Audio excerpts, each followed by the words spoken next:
people start feeling icky things and they're like, oh, you know what? Let me just medicate myself so I feel better. But you medicate yourself, you totally disconnect. That's the only way that medication works. And once you disconnect, you're not going anywhere spiritually.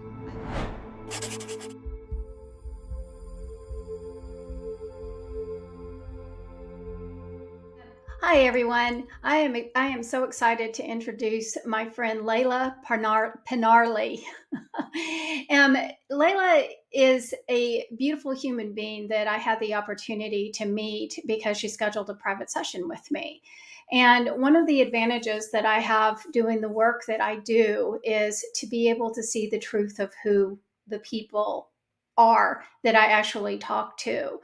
And Leyla intrigued me. And she is just this beautiful human being that is on this earth to help others grow. And this is why I wanted her to be a guest on my show. She's an entrepreneur. She does neuro-linguistic programming. Sorry, I can't say it. Normally known as NLP. She's also a hypnotist, and she's a believer in the power of transformation and manifestation. And because she has these beautiful gifts, she's an important role and an important factor in our growth and our ascension process and all of the changes that we're going through as human beings and the ability to become more connected to our spiritual selves. And so, Leyla, thank you for being here. Thank you for inviting me, Lisa. And thank you for doing the work that you're doing Oh, out there and thank you. helping humanity. Thank you. Thank you. It's obviously it's an honor for both of us. You know, we're here just to be who we're meant to be as human beings, as we all are. So Leyla, I have you had sent me your philosophy. And I'm going to read this because I don't want to mess it up because I thought it was Okay. beautiful. Okay. So you guys, please forgive me for reading, but I felt like this was really important. What Layla's philosophy is that we are perfect in our core, but we all face being out of balance due to traumas, belief systems, and perceptions of limited choices. She also believes that everyone has the potential to live a life of celebration and abundance. And her duty is to help us unlock ourselves and those truest gifts. So this is why you're here. So one of the things that I do want to focus on, I want to talk about all of the different tools that you have to offer. But we are going to talk about our spiritual growth and the tools that we can use to gain that growth. And one of the things that I do want to focus on is NLP. But before we get started and we dive into that, can you give us a little bit of a background on your what led you to become a spiritual seeker? I think it was always inside of me. I was always curious about the woo-woo stuff out in the world. Even when I was young, I would read books on ESP, yet I never had anyone that I could speak to about these things. So after my divorce in 1991, I picked up a book by Anthony Robbins called Unleash the Power Within.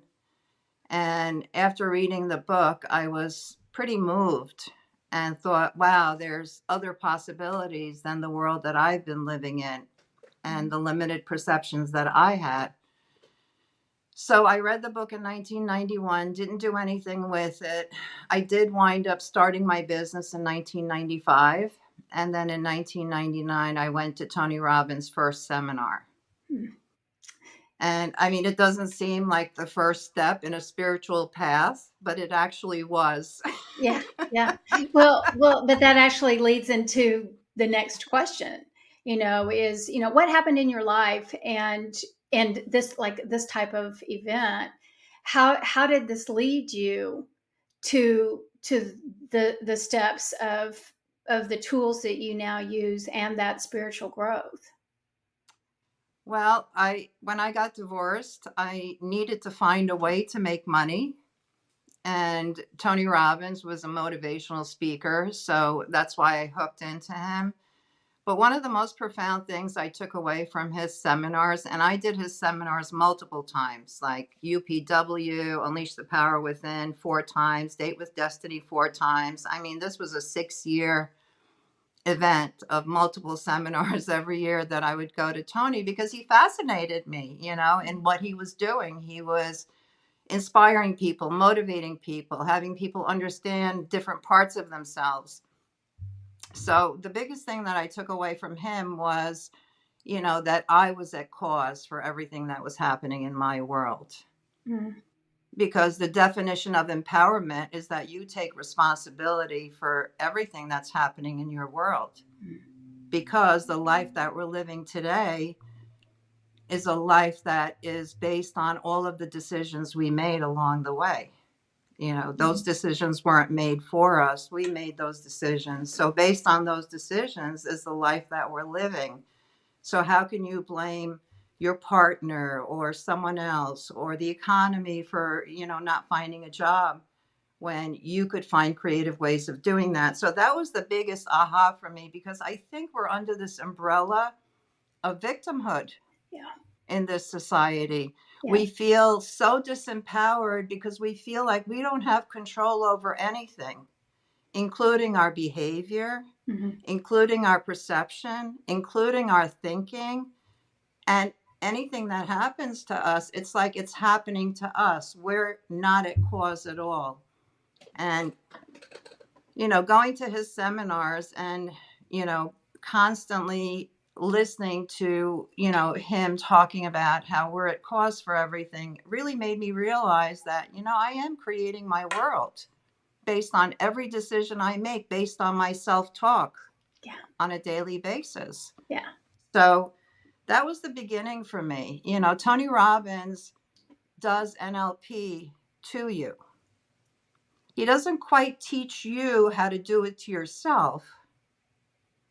So that's why I kept going back to really understand his methodology, because I was fascinated. Like, how does he, every seminar, he would have someone get up, he would qualify them where they would be suicidal.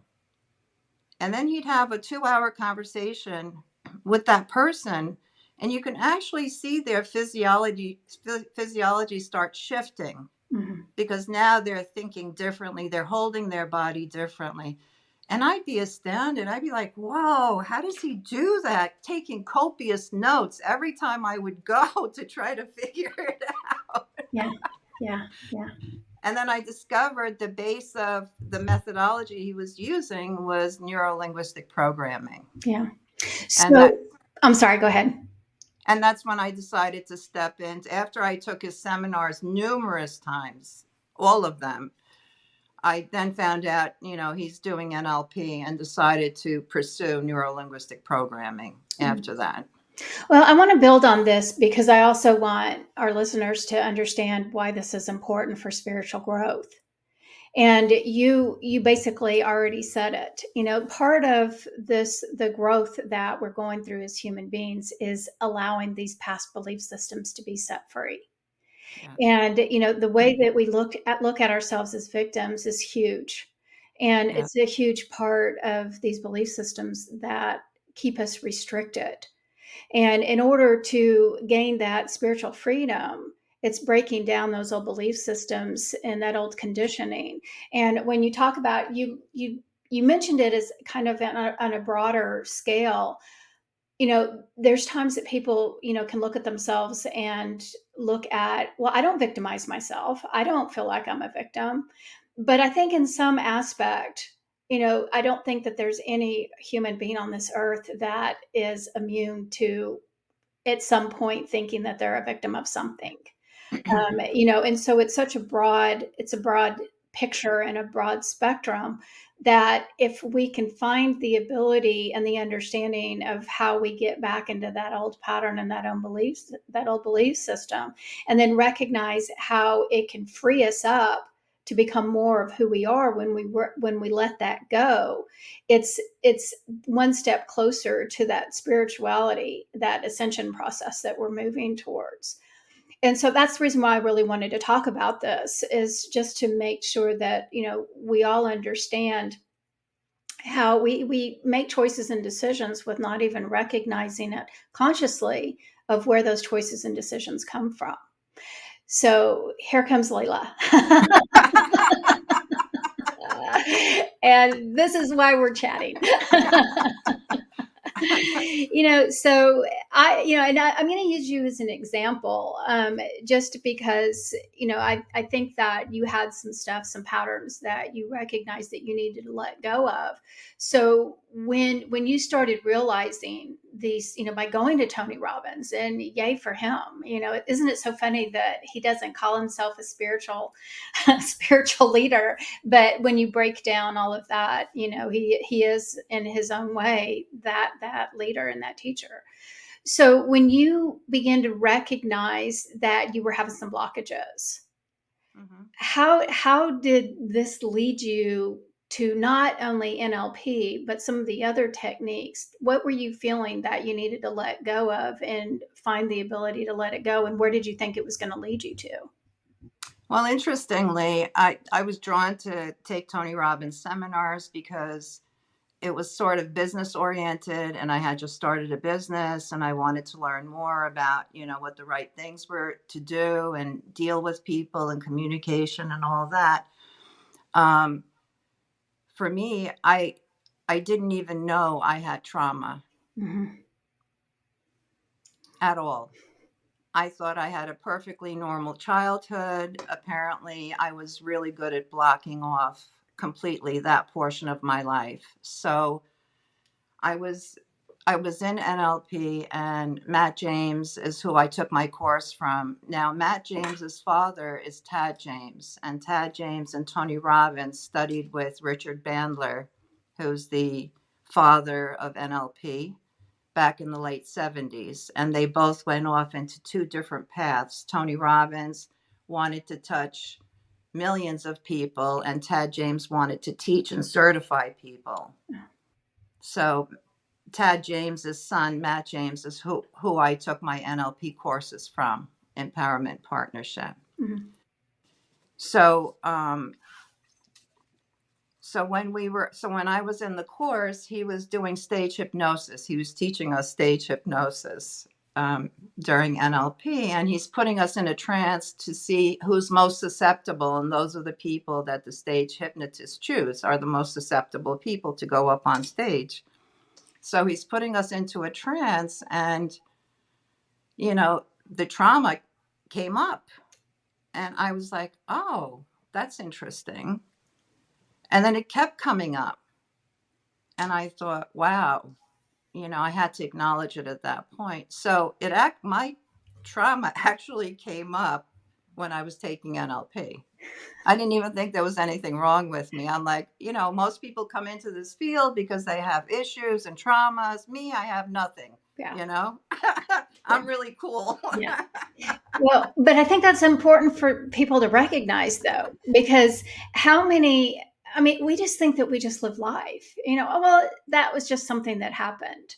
And, you just kind of either you deny it, you suppress it, you put it behind you, your mind serves as a little assistant and it blocks it out. And we just keep on moving forward. And so when we really think about, how many humans, how many of us just exist without even recognizing that we have been programmed, or these belief Or systems. traumatized. Exactly. Yeah. Or And traumatized. and we just think maybe it's just normal because that's all we know, and so Yes. we don't know that there's anything any different.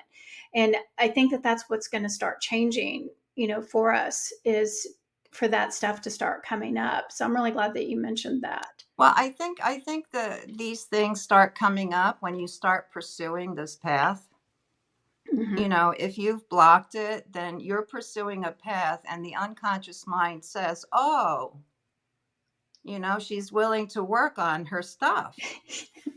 And then it's like, oh, I'm going to present all this stuff to her now to work on. Yeah, and it's So not that's always kind of fun, is how, it? yeah, that's kind of how it evolves. Like, it's not going to hit you at a left field unless you're in pursuit of something. Mhm.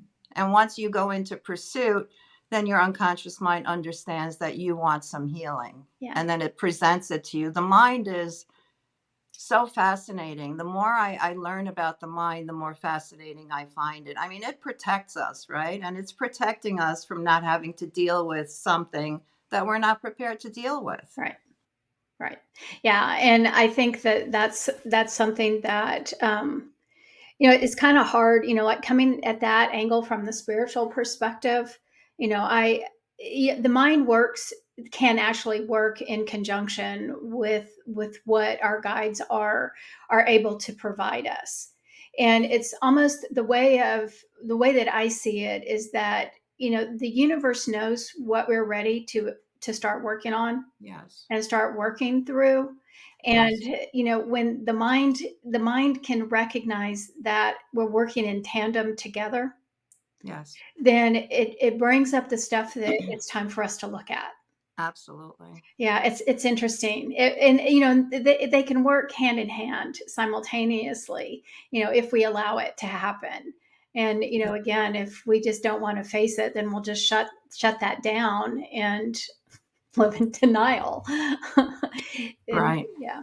That's So why I got so fascinated with NLP, is because you really get to understand how the unconscious mind works. mhm, Milton Erickson called it the unconscious mind, but in mainstream, it's called the subconscious mind. It's the same thing.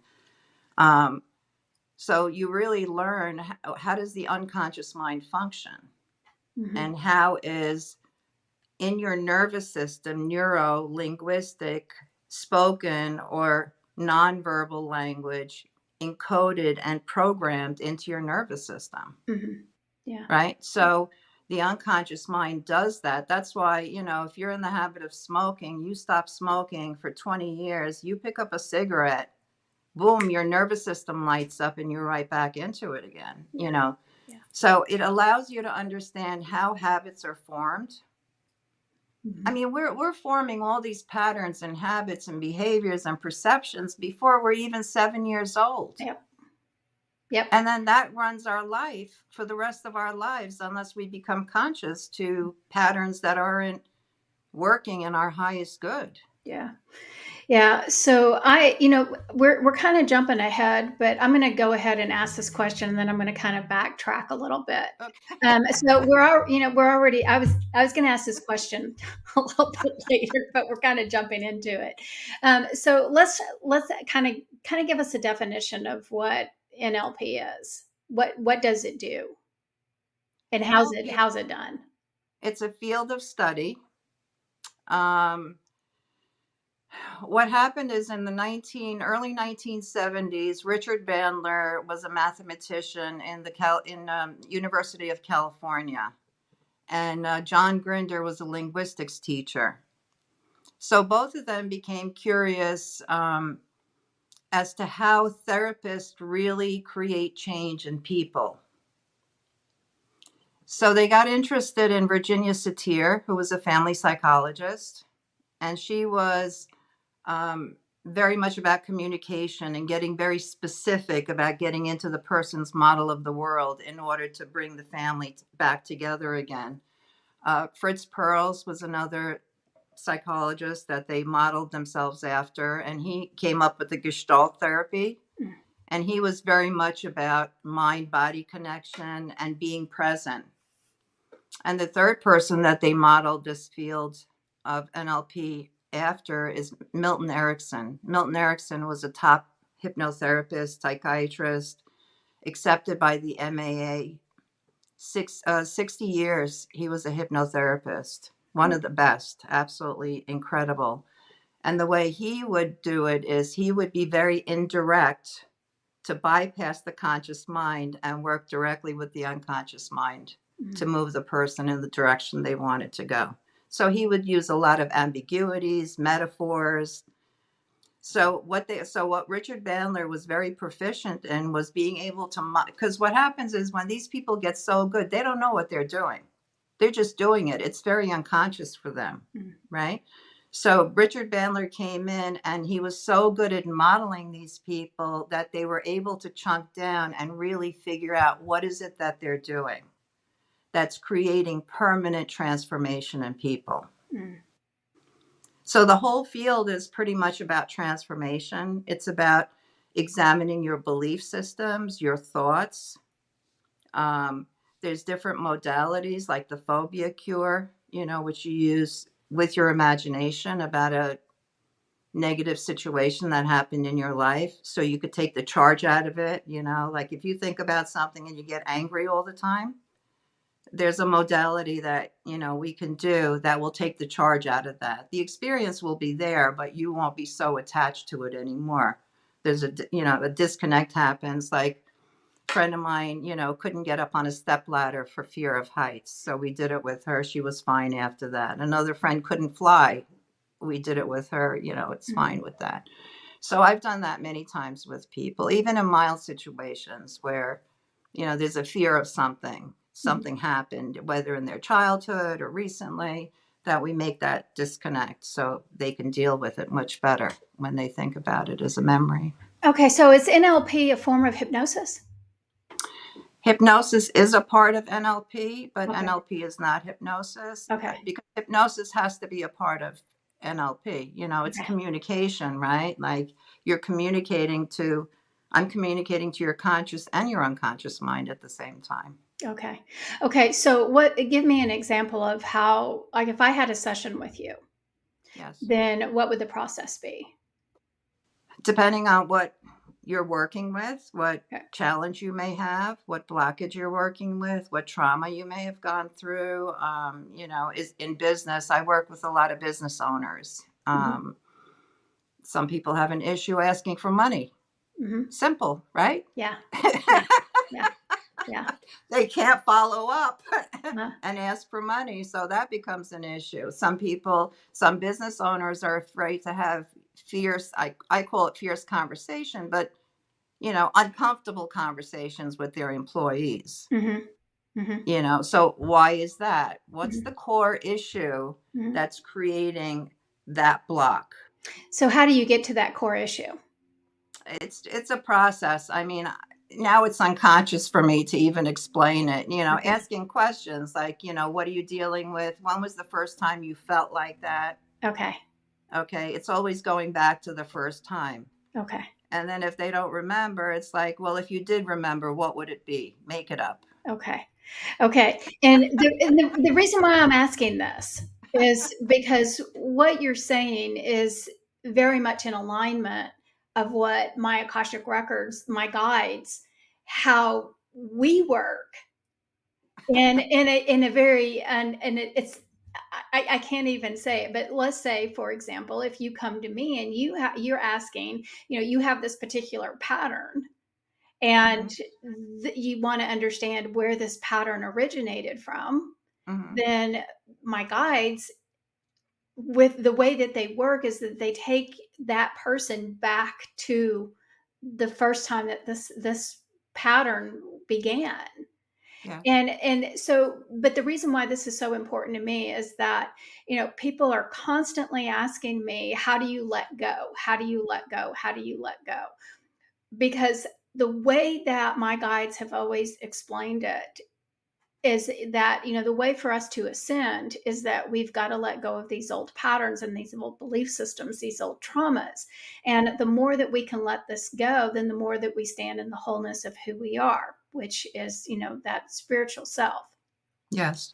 And so if we can't do this by having a session with me, or, somebody that does my type of work, and we're looking, people are looking for different tools, this is where the problem comes in, is that people don't know how to find their tools, how to address it, what tools are available.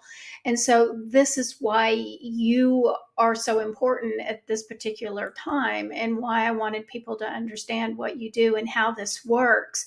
Because if we're looking for a way to break old patterns, old belief systems, something belief of that I'm inferior, belief that that I never have enough, all of these things that are typical Yes. things. I'm not good enough. I'm too good. I'm not pretty enough. I'm too fat. Where do all of these belief systems come from? Just like you said, a lot of it is ingrained, before we're 7 years old.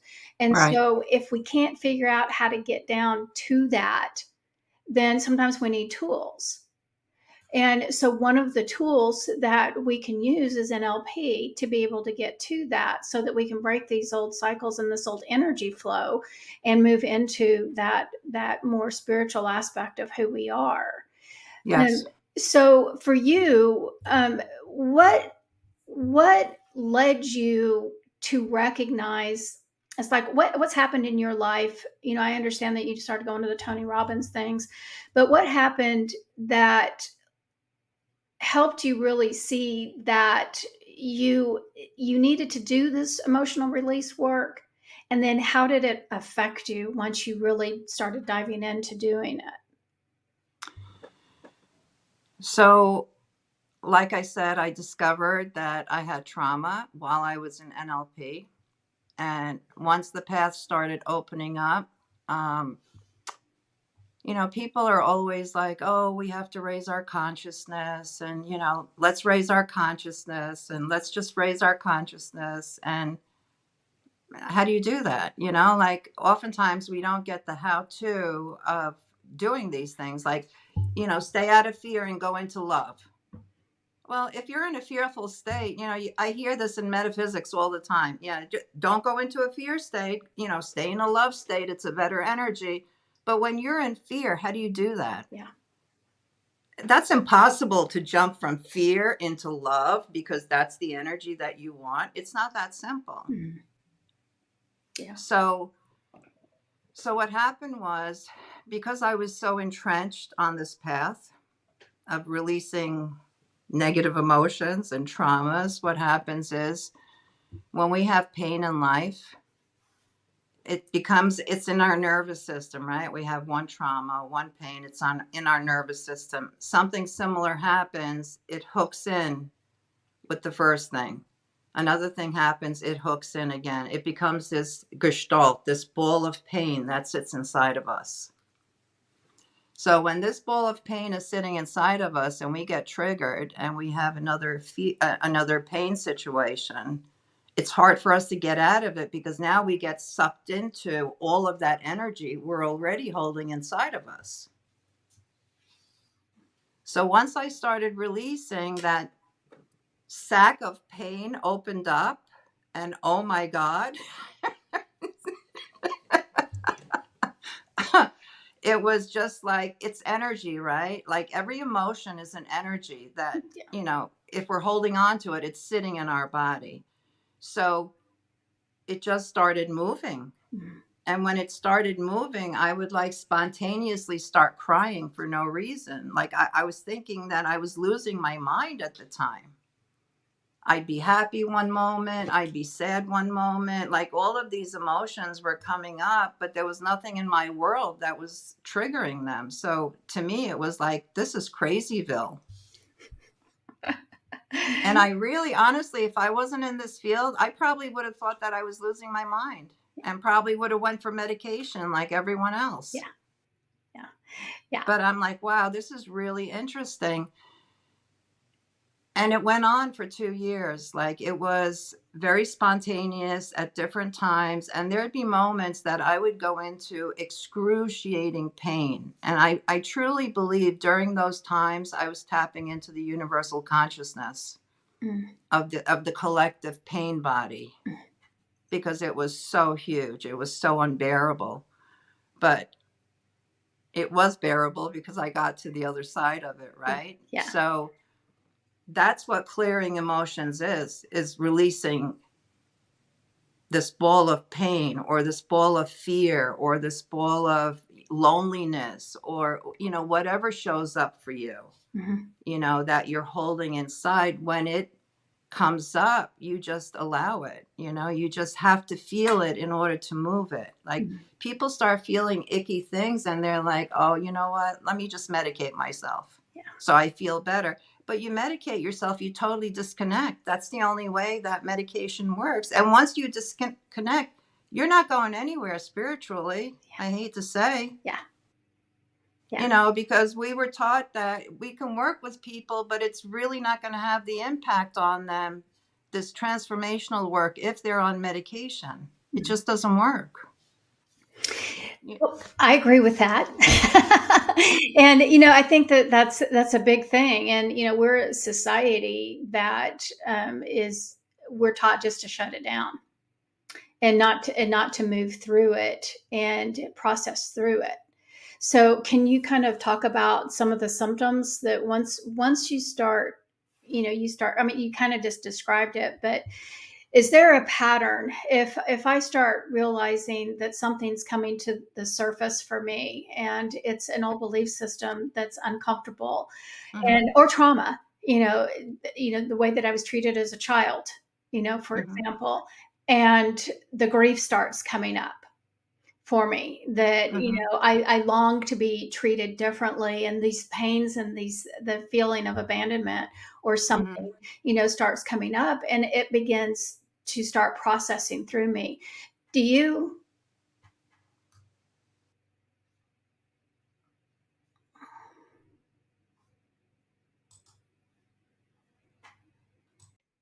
Okay, so whenever we start experiencing this pain, the emotions, all of that sadness, the grief that comes up with working through these old things, what is the pattern? Do you have like, okay, step one is going to be the recognition, step two is the grief. Is there such thing as a pattern of what we go through as we start letting go of these old belief systems? What happens?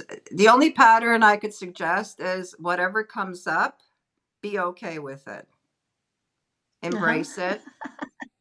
Seriously, because here's the thing: every emotion we have has a positive charge to it, no matter what it is. Anger has a positive charge to it. Anger could be very destructive, but anger is also fire energy. Okay, when you get angry enough, it moves you from one place to another that you wouldn't normally make changes in your life or do something, right? So when you use it constructively, anger is constructive, Mhm. or it could be destructive. So every emotion is there for our highest good. It Mhm. may not show up that way, but it's doing something to protect us. Fear is a protective mechanism, right? Fear Mhm. is trying to protect us from so many different things. Mhm. So when we get that everything that shows up is in our highest good, feeling pain or feeling resentment or feeling jealousy or feeling anger has to be okay. It has to be okay. Mhm. Because if it's not okay, those painful situations or what the unconscious mind wants to release will keep knocking at your door over and over and over again. It'll make you sick. Yeah. It'll physically make you sick. Mhm. Yeah. So if pain comes up, all right, so go through pain. It's not going to kill you. But here's what happens once you go through the energy of pain and it moves, okay, then when you get angry or hurt, it doesn't stick around for long anymore. Like I can go from being very sad to being very happy within minutes now. Mhm. But if I was sad in the past when I was holding all that pain, I couldn't let it go. Mhm. So so emotions are for our highest good. That's how I see it. You have to honor everything that comes up. It's like, oh, I'm a bad person for being angry, because a lot of kids are taught that, right? You Right. shouldn't be angry, you shouldn't express yourself, which is, it's terrible the way we raise children. I mean, that's a whole nother topic of children not being honored in who they are, that we know better than them for Mhm. years and years. And how is that even possible? Like, children have so much to teach us. That's a whole another topic in itself. Yeah, well, that also ties into, the way that we're raised, this a certain generation that we've been so structured to be seen and not heard. My generation, I was born in the early 60s, I was raised to be seen and not heard. And my thoughts and my opinions didn't matter. They weren't built on. And so here I am at 60 having to undo all of that programming And Yes. and that's what you're talking about, the control, that that structure that we're raised in and formed in, from the day that we're born, to that 7-year old, and then on. This is what we're undoing, and this is where we are in the spiritual path of growing Yes. and ascending, is undoing that old, I call it programming, but it's those Yes. belief systems, the trauma that we lived through, the boxes that we're put in. And so, yeah, that. Absolutely. And so now here we are at NLP, because we have all of this stuff that we have to let go of because of the way that we were brought up as kids. But it was also, I mean, it's so much just part of society. Yes. Those, our parents raised us the way that they were raised, and and Yes. how all that goes. So there's not anything that was bad about it. It just is, it is what it is, and everybody tried to do the best they could. And here we are. So as we continue to move forward and recognizing that we're letting go of these particular things, is there anything else that you feel is important for us to know about NLP? Because you have some other beautiful gifts that I want to talk about as well. Well, NLP is permeates like every aspect of life, really. It's about communication. It's about getting more specific and getting into the other person's model of the world, right? Mhm. So just something basic, like if I said to you, "Oh gee, I went to the beach yesterday and I had a great time." You would never even think to ask me, "Well, what did you do to have a good time?" You would assume I had a good time in the way that you would have a good time, right? Mhm. But if you're going into the other person's model of the world, it's like, "Oh, what did you do specifically that you had a good time?" Yeah. And the person says, "Oh, I was in the sun reading." So now the next time you speak to them and they say they went to the beach, you could say, "Oh, did you have a good time reading?" And they're like, "Oh my God, you know me so well," right? Yeah.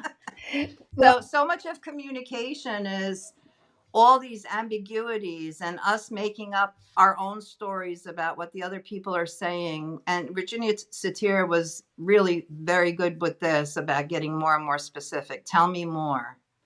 Tell me specifically why that felt good for you. So there's a whole communication portion of it. How we take in information through our senses. There's a whole section about that, about reframing what's happened to you, looking at it from a different perspective to take away some of the stress. Rapport building, how to create relationships where you build rapport with the other person, consciously doing that. We mhm, do it unconsciously. mhm, Like you meet somebody, "Oh, where did you grow up?" "Oh, I live there too." "Oh gee," like you're setting up rapport, right? You could do it physically too. You could yeah. set up rapport with people. So there's a lot of different sections with it. It's therapeutic, it's personal development, business and leadership. There's a lot of NLP in the business world, and sports performance, Mm, because so much of sports performance is mental, right? yeah. So, yeah, I could keep talking about it if you want. Yeah. Well, NLP is like days worth of topics to yeah. talk about, but it's fascinating because it really allows you to understand yourself. And when you create bad behavior, you become curious about yourself. You don't judge yourself anymore. You're like, "Oh, gee, I wonder why I did that." Yeah. Like, where does that go back to? And then you just, and you become more compassionate with people too, Mhm. without quickly judging them, because you realize that they're doing it according to their belief system and their structure. Yeah. They're outputting this behavior. Yeah. So for them, it must be right Yeah. or okay. And then you try to understand why. Mhm. And again, you're repeating my words, and I hate to keep harping on this, but this is that step in spirituality. Yes, It's it is. everything that you're saying, the non-judgment, Yes, the being able to be open and recognizing, that we're all different. And if we can shift that perspective and the way that we see things, we become more heart-centered. we come more, we're more connected to that truth of who we are, and that love and the compassion and the way that we're moving into our future, heart-based. And Yeah. so anyway, It's hard to be that way unless you really understand how we function as yeah, human beings yeah, and how we've been set up and how society has impacted us, yeah, and once you start understanding that, you can have judgment yeah, because you know that, people are functioning in their own highest good. And how did that get created? yeah, yeah, exactly, exactly. But, um, a big part of spiritual growth is really understanding yourself. There's a key component of learning that's involved in spiritual growth. yeah, You don't just spiritually grow. yeah, You have to be a seeker. yeah, and it's as in your title, spiritual seeker. You have to be a seeker. Yeah, Otherwise, yeah, how are you going to do it? yeah, A big part is letting go of negative emotions. And how do you let go of negative emotions? yeah, Because that's what's going to help raise your consciousness. You let go of negative emotions by embracing them when they come yeah, up absolutely. and allowing them to have a voice and wondering, what are you trying to tell me? Mhm. What's in this for me? Yeah. What should I know? Why do you keep coming back? Anxiety. Why are you here? Mhm. What are you protecting me from? And thank you for being here, but what are you protecting me from? Yeah. Tell me. And then you just ask yourself these questions, the answers come. The answers always come Yeah. once you start asking the questions. So that's what spiritual growth is clearing up. When I took NLP with Matt James grew up in Hawaii, and he grew up with Uncle George, one of the top kahunas in Hawaii. Mhm. And his whole objective was to teach Huna. But in order to get people into Huna, he had to take them through NLP to clear out a lot of the negative emotions. Mm. So there's a clearer connection to the higher self when we do Huna. Mhm. So you are so speaking my language. I'm so excited right now. Thank you. Thank you for being you. But you just mentioned Huna, because one of you do several things, and one of them, besides NLP, you do quantum healing hypnosis technique. You do reconnection.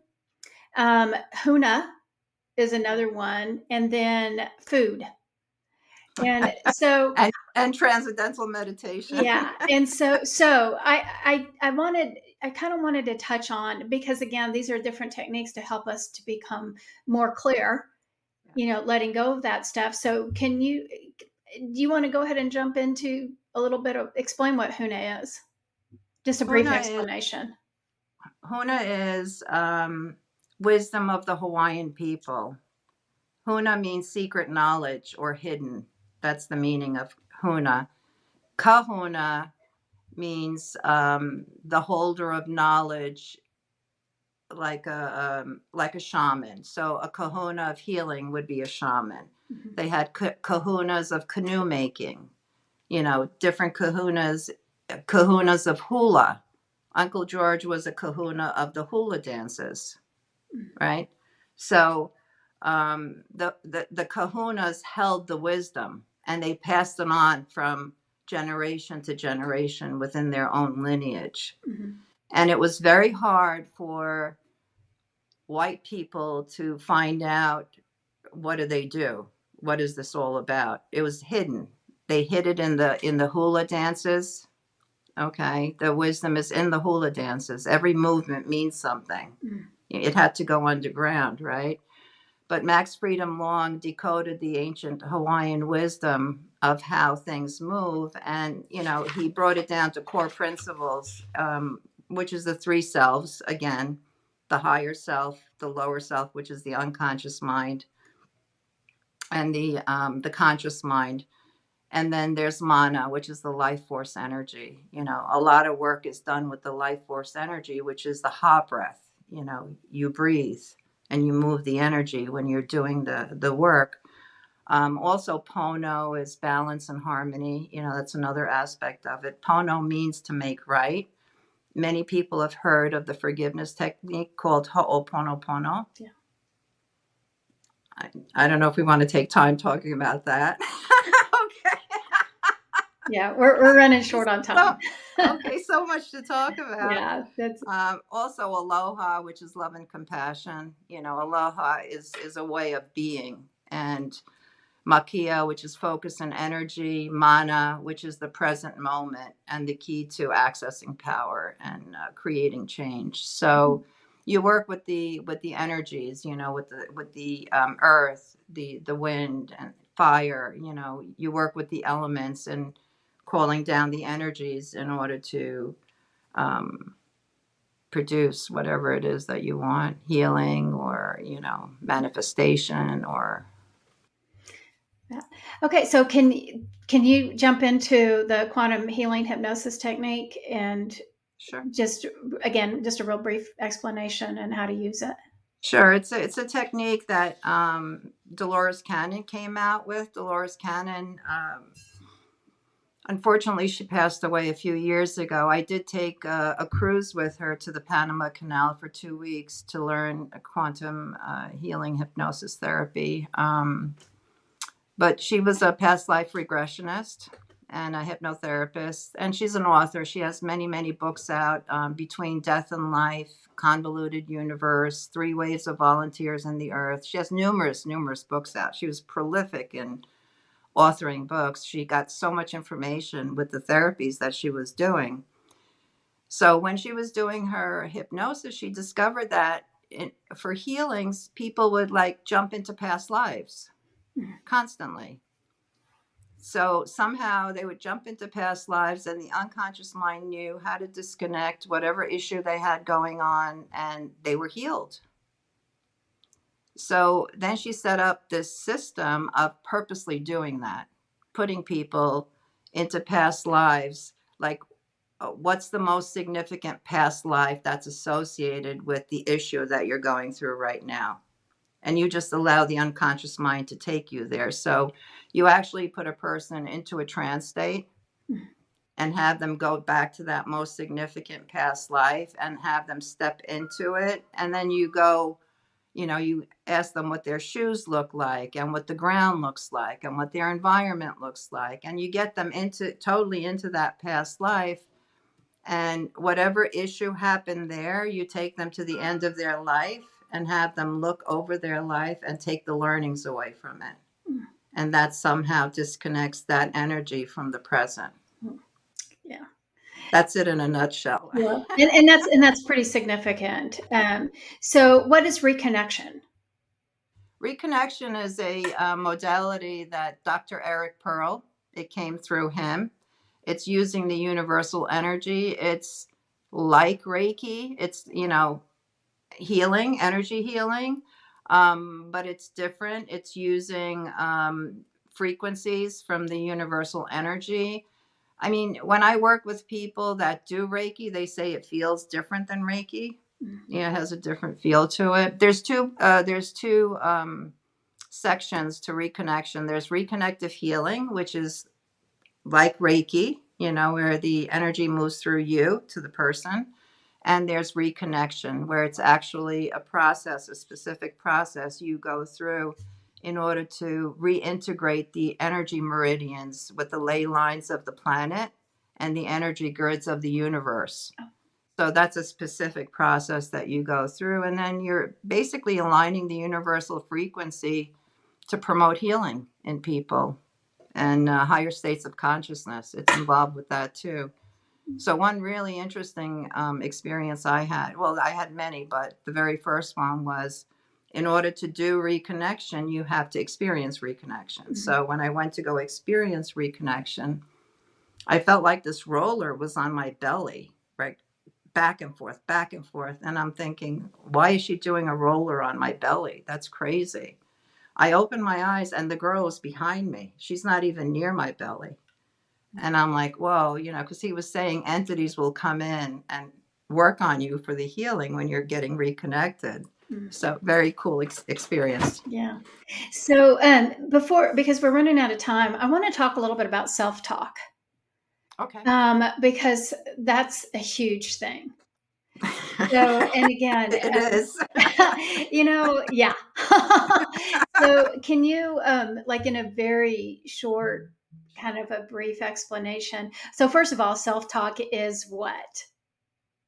Self-talk is all the things you say to yourself all day long. Hmm. How you judge yourself, how you think, oh, I can't do that. Oh, let me do this, but I may not be able to do it. Or, oh, that person is a mess up and I'm not going to like there's so much going on. Like you're so unconscious with all your self talk happening all the time, Yeah. because you're accustomed to it, right? Yeah. But what it does is it actually shapes our beliefs, our attitudes, and our behaviors Mhm. and how we see the world. Because if you're constantly focused on one thing with your negative self talk, you miss out on everything else that's over here, right? So that's the first thing I like to take a look at. Like, what are you have these blockages, you have these issues, you need to move through these certain things. What is your self talk? Because that's self hypnosis. Yeah. Let's take a look at that first. And I have to tell you, I work with this young girl who was suicidal. And just by her really focusing on her self talk, she changed her world completely Yeah. around. Yeah. Yeah. She's an unbelievably different person now, functional, boyfriend, working, everything. She couldn't even work before Yeah. So, because her self talk was yeah. destroying her. Yeah. So, can you give our listeners or watchers the how, how do we focus on our self talk so that it can be beneficial to us? So it's hard to catch yourself with your self talk because it's so unconscious. So anytime you want to become present to something like a bad habit or bad thinking, right? You really need to prime yourself ahead of time. So you do a visualization and you say, oh, okay, in this situation, I say this to myself. Well, I'm imagining I'm in that situation. I say that to myself, and no, I'm not going to say that. I'm going to say this to myself. So that's a preparation. When you do that, when you visualize it, your unconscious mind says, oh, when she says that to herself, she needs to wake up to it and change the self talk. Perfect. That's the best way to really, or if you want to break a bad habit, just visualize yourself. Oh, the next time I pick up a coffee, let's say you want to get off. Next time I pick up a coffee cup, I'm going to take a look at it and say, no, it's dehydrating me too much. And I see myself putting it down. So that's a preparation of what you're going to do. The unconscious mind will do that for you. Will remember to do that. Oh, good, good. I need to take those tips. I need to stop drinking coffee. It's a preparation. Prepare your mind, visualize, and then you'll see it'll start having an impact. Yeah, I have an You'll become addiction. present. Yeah, I have a little addiction problem with coffee. We Caffeine. we all do. Yeah. So how would you like to end this conversation? What words of wisdom would you like to share? um, the biggest piece of wisdom I'd like to share is that emotions are our friends, whether it's negative, positive, neutral. Just know that they're your friends and you don't want to chase them away. Yeah. Yeah. You want to sit with them. You want to give them a voice so you can move that energy. The more you avoid it, the more it'll keep coming back stronger and it will destroy your health. It Absolutely. will eventually destroy your health. So you do have to answer the knock and you do have to accept it. Um, through the hardest times, we have the most growth. So if you're going through a painful time, know that it's not for waste. There is something that's going to come out of it. We don't grow in happy, blissful times. We grow when we go through challenges and pains in life. It makes us better people, more resilient, more compassionate for what other people have to struggle through. So that's another piece of advice. And when you learn more about yourself, you become more compassionate towards other people. Yeah. I think that's really important. Yeah. I agree. Perfect. Yeah. So, how Yeah. do people get a hold of you? I have a website, innerjourneycenter.com. They could reach me there.